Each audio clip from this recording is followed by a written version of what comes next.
Welcome to the Sharkpreneur podcast with Kevin Harrington and Seth Greene. Kevin Harrington is the inventor of the infomercial, one of the original sharks from the hit TV show Shark Tank, and has generated over $5 billion in TV and digital direct response sales.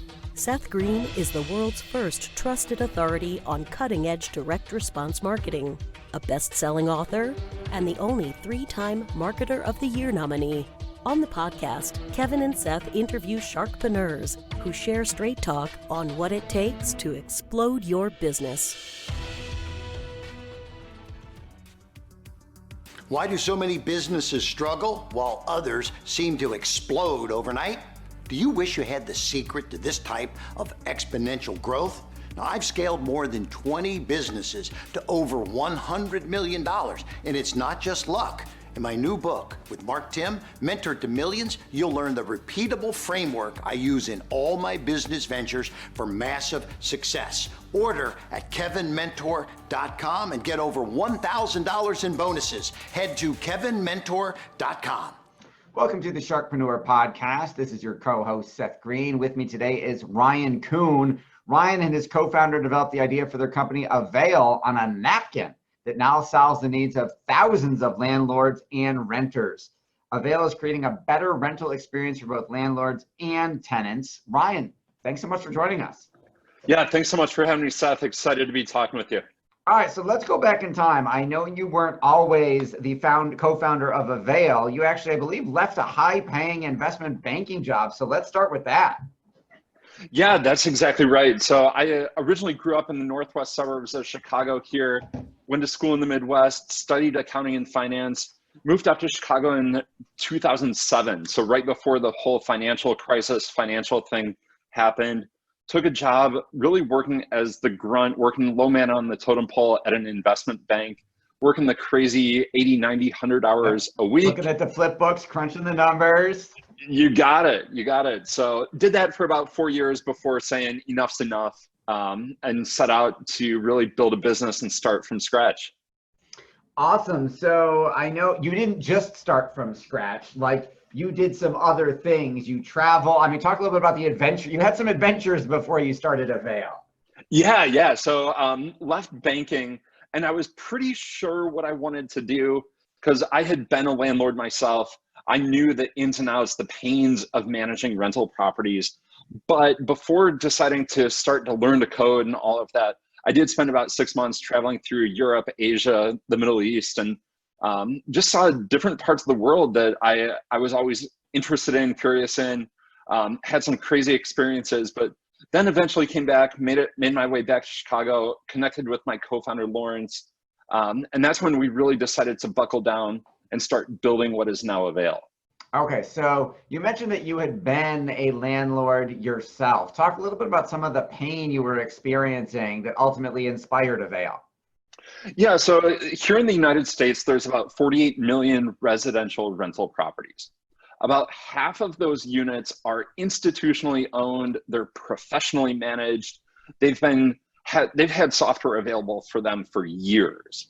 Now, the other half of the rentals here in the US are actually owned by men and women like us, people who are busy full-time doctors, bankers, lawyer, entrepreneur. And these people are just individual mom and pop landlords. They've historically managed properties with spreadsheets, pen and paper checks, text messages, smoke signals, like anything under the sun, duct tape it together. And that's their system for managing rental properties. That's exactly what I was doing. And what it did is it caused me to spend a lot of unnecessary time managing my properties, manually driving to the bank, depositing checks, responding to text messages, creating a lease, actually printing it out on paper, shoving it into a fax machine, faxing it to the renter, and then having them print it, scan it, fax it back to me. So it was just a bunch of unnecessary time for me.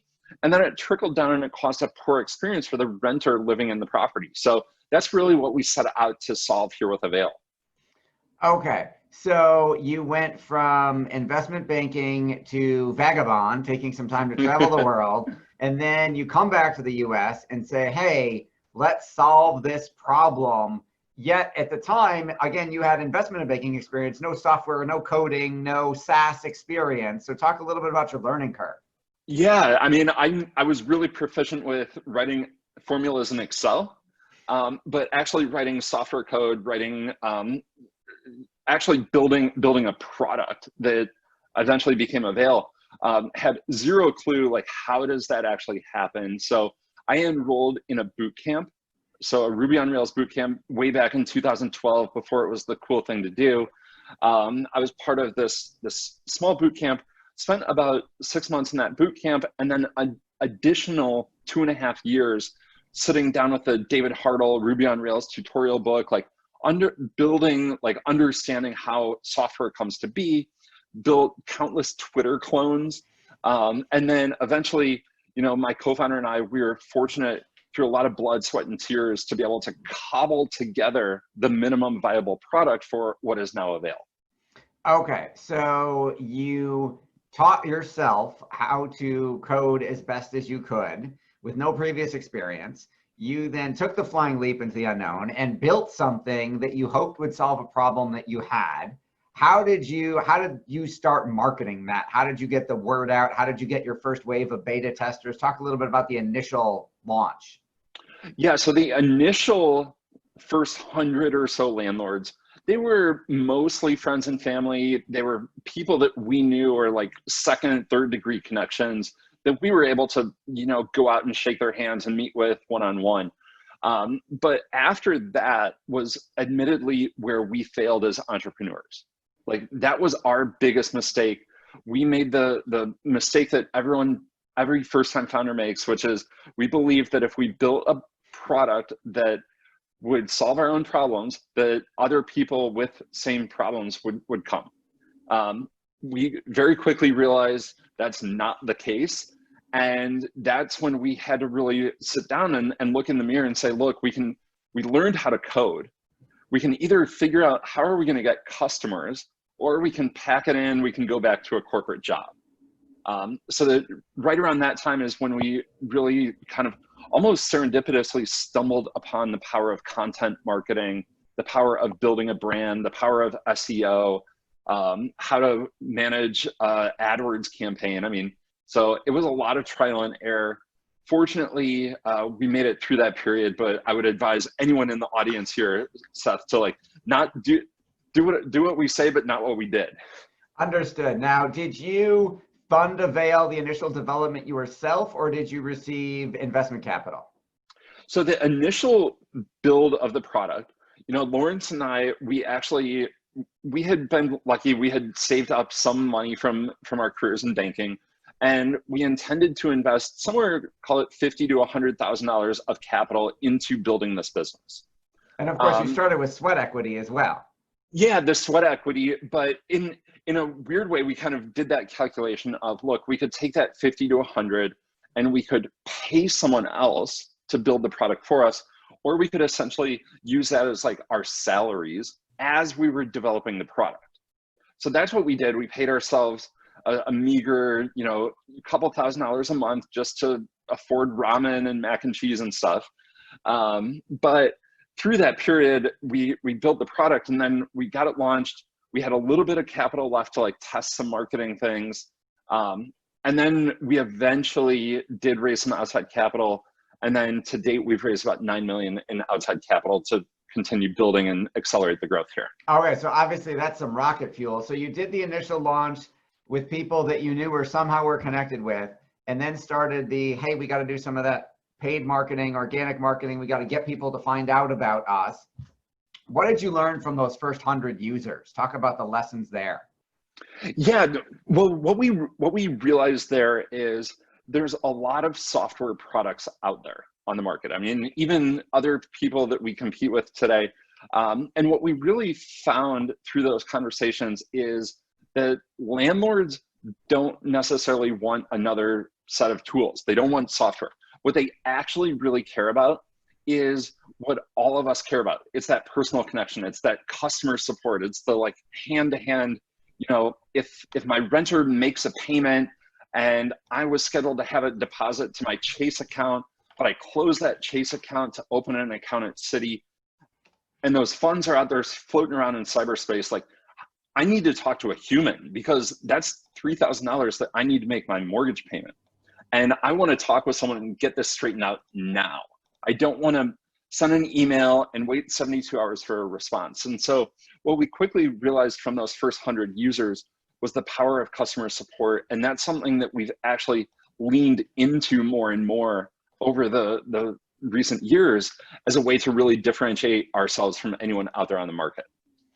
Okay, so that's an incredibly valuable lesson. So you figured out where you could win and in this case, the customer service, the actual interaction, as opposed to a Zendesk support ticket that nobody ever answers or something like that. So how did you price Avail? How does it work if I'm and I know it doesn't just solve landlord problems anymore, right? You've evolved to serve the renters as well. So talk to us about how you evolved the experience. Yeah, so certainly have evolved. I mean, we started as this like very functional set of tools solving landlord problems. What we've come to realize is that while that's really important, we also have to focus on our customer's customer, who's the renter. So we have to provide a lot of value for the customer's customer too. So on that front, we've rolled out additional features like credit boost, where on-time rent payments are actually reported back to the credit bureaus to help people build their credit score. So we've definitely evolved and expanded our reach and our audience there. In terms of pricing, there's a lot that we've done in terms of A/B testing different models. So we started out where every single user would pay us a set amount per month, regardless of how many units they had. What we quickly realized is that people with bigger portfolios, they're willing to pay more, they want to pay more.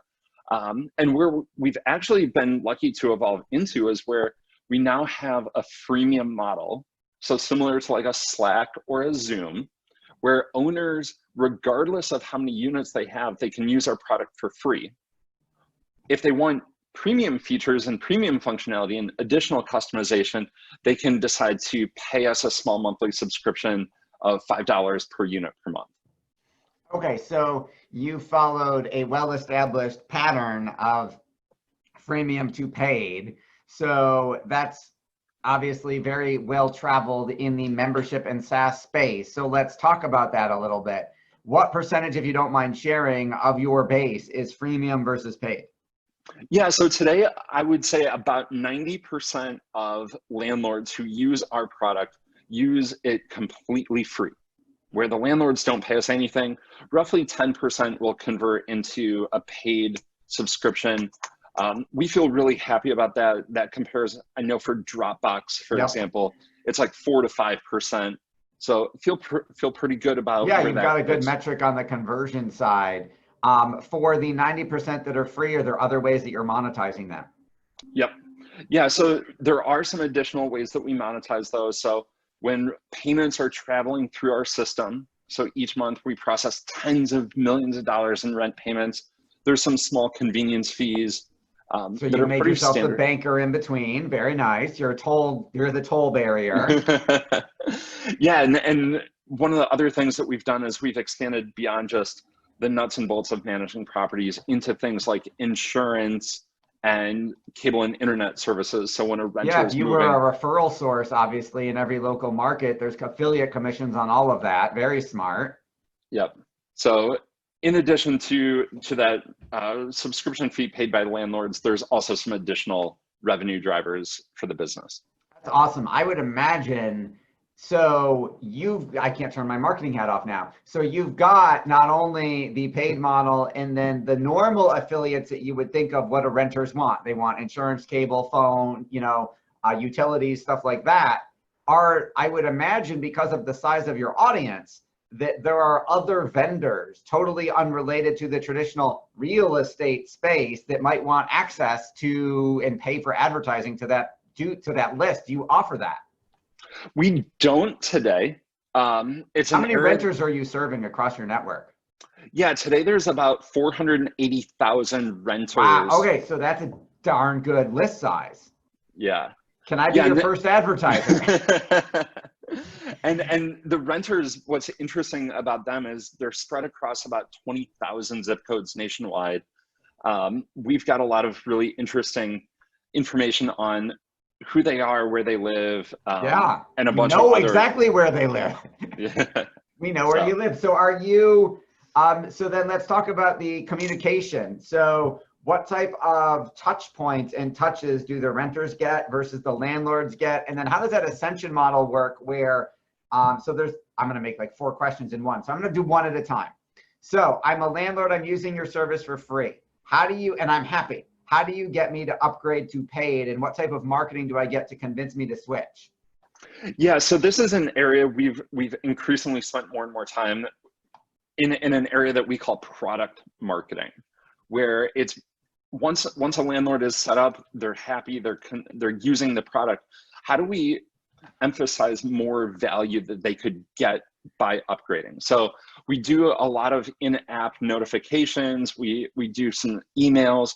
We do have a small dedicated customer success team that actually will reach out to some people. We've got an algorithm that determines who are good candidates to reach out to. Using it more often or something like that. You got it. So then that's awesome. So you mentioned in-app notifications, which makes me think there's a mobile version. So have you ever, and this may not, obviously with COVID, you'd have to do it on Zoom, but have you ever done like a virtual, like landlord live event, best practices, how to make more profit margin on your properties, stuff like that? Yeah, we do a series of webinars that we handle. Now, those are more like us broadcasting out to hundreds or thousands of people. One of the things that we launched about 6 months ago is actually a landlord forum that is part of talking to each other. Exactly. So get a lot of that user-generated content, start building those relationships through the Avail product. That's awesome. And then, okay, so now let's move on to the renter side. Other than, hey, your rent's due, log in and pay, how do you touch them? Yeah, so on both the landlord and the renter side, high quality educational content is paramount to what we do. So in addition to hey, pay your rent this month, we're always thinking about ways to provide more value. So for example, things like sitting here today in the middle of August, fall is right around the corner. It's hey, as we're transitioning seasons here, what do we need to be thinking about? Are there any maintenance things that you should make sure your landlord is doing, for example? Or what do you need to know about lawn care as a renter for going into the fall? And just different pieces of content that we find that really resonates with that audience. And that's awesome. And then obviously you've got the ability to email or text or in-app notification. Do you do any direct mail on either side? We don't today. I think there's probably a big opportunity there, but yeah, because with the size of the list and knowing the targeting you've got, you could rent the heck out of that. I mean, I wouldn't do it so much that they were getting something every couple days, but I mean, even if you did it like once a week or something, that's a substantial passive revenue stream. Yeah. Yeah, there's a lot of that exhaust, if you will, that's coming out of a platform like this. Yeah, that's awesome. So so you talked about how it helps the landlords. How does it help the renters and why do they like it? Yeah, renters love our product because it's actually digitizing a lot of the manual archaic things that they had to do before. So if you think about how do renters historically pay rent, it's by mailing a check, by walking across town, sliding it under the landlord's door. Maybe it's a quick pay or a Venmo or something. I mean, all of those tools really require action on behalf of the renter. With Avail, they're able to set it and forget it. They can set up automatic payments.